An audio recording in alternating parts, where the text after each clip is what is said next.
Have you ever wondered what games you should keep or you should lose? Find out here at Purge Reviews. Have you ever wondered what games you should sell or you should use? Find out here at Purge Reviews. Find out on our top 10 list what games you cannot miss.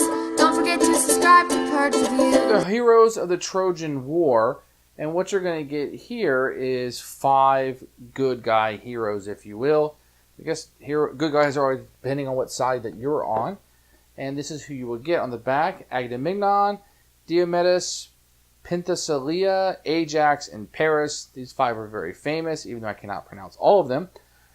Their names ring down the ages. All Greeks know well the tale of the Trojan Wars. Now in the time of catastrophe, when the gods are fallen from Olympus and walk the earth as mortals, the legendary heroes of that fabled siege return to seek glory and honor once more.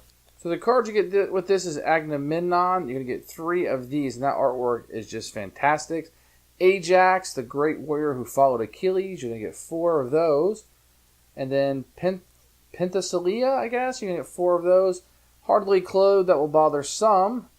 Diomedes, he's a great warrior. You're going to get 4 of him. And you're going to get Paris, 3 of him.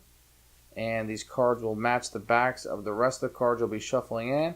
And this artwork is just phenomenal in this set. I really like these action sets, but these will let you add in some heroes. You're going to get some of your little trackers that you'll get here and 5 miniatures. The first guy we'll take a look at is Agamemnon. You can see the great detail in his jacket and what he's holding and the scepter and the beard that's flowing. The wind is going and his jacket in the back has all these wrinkles. It is just fantastic. He's the only one that's really not in that heavily war model action pose, but he does look cool, and you can see his dagger or sword coming out right there. Next is Diomedes. You can see he's in a clear action pose with his cape coming up through there. See the back of the shield, his sandals are on. Got this great shield right here, ripped, and his sword comes out. Not easily bent or moved. Very, very good quality. The lone woman of the group, she's half dressed, so that may bother some, but you can see the detail. The 2 pieces of equipment and weapon coming out, and she's full figured. The wind is going, her hair is going up. She looks just fantastic. Here's the great and powerful Ajax. You can see that big hammer he has with a spike there. He's got a dagger in there and a lot of shield, and his muscle definition is huge with his shield up and ready. He's got his Achilles covered down there, the front of his leg. I'm assuming that goes all the way around. And then the cape coming down with his helmet just looks fantastic. So Ajax is very powerful, one of my favorite people in the storyline. Then we have Paris with his bow coming right at you. You can see his quiver right there coming out of him. He's ready. It would be cool if he had an arrow going. He doesn't. But you can see the cape there that he's wearing, the helmet going up. His hand is ready to reach in and grab an arrow and shoot it off. Paris just looks fantastic. Ready for battle.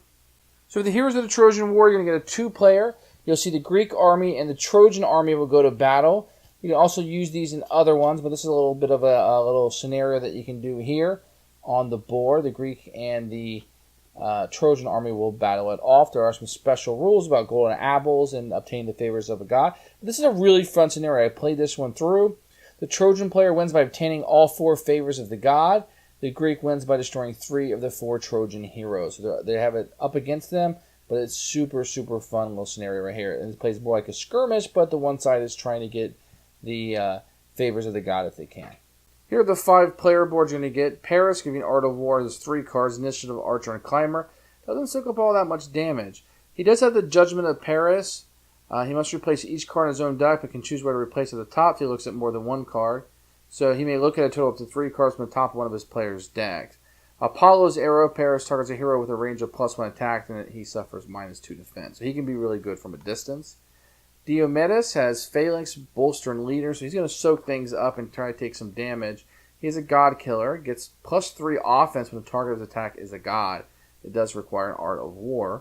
And Doom of the Gods, talents and powers of divinities do not affect him. So if you're going up against a god, this is a guy that you want to take with you. Penthesilea, Bolster, Leader, and Climb. So she can move around the board really easily. Half naked again. It's going to bother some of you. Charisma, a friendly unit of troops that is activated, surrounding its +1 offense, defense, and movement.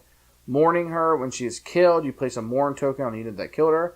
The mourn token cannot retaliate or use any talents or powers, so that's going to be nice. You want to be careful about killing her too soon in a battle. Ajax, Force of Nature, Mighty Throne Leader. He can soak up quite a bit of damage. Wall of the Akins, when Ajax would lose any vitality from attack, roll 3 dice before they are applied. Each blink cancels one of the wounds. He can be really good about soaking up damage. The Shame of Ajax. At the end of each Ajax activation, except when he deploys, check this power. Unless he wounded an enemy during his activation, he must discard 1 art or lose 1 vitality. So he needs to be fighting constantly. In Agamemnon, Bolster, Phalanx, and Leader. Doesn't really soak up too much. Not really that strong of a character, but Commander. At the end of his activation, search your deck for an Art of War card, add to your hand. Woo, woo, woo, woo. This is what you want to be doing, guys. Spectre of Hephaestus, I guess. In order to use the Spectre, which he is carrying, it must be the first unit to activate your turn. So you always want to use him first. You may limit your activations range from 2 to 3, and second, third activation moves cost 0 Art of War. So he's a really great leader to have on, and you want to protect him at all costs. So that's the 5 that you have. Here are the heroes of the Trojan War. This is a pretty darn good set. I like this one a lot. It adds a lot to it. I like the way the 5 people are utilized. Each of them is different. Each of them feels like a different person. They feel like a different character. There's your great leader. Here's the guy that wants to be constantly fighting. Paris is great from a distance. She can move really well.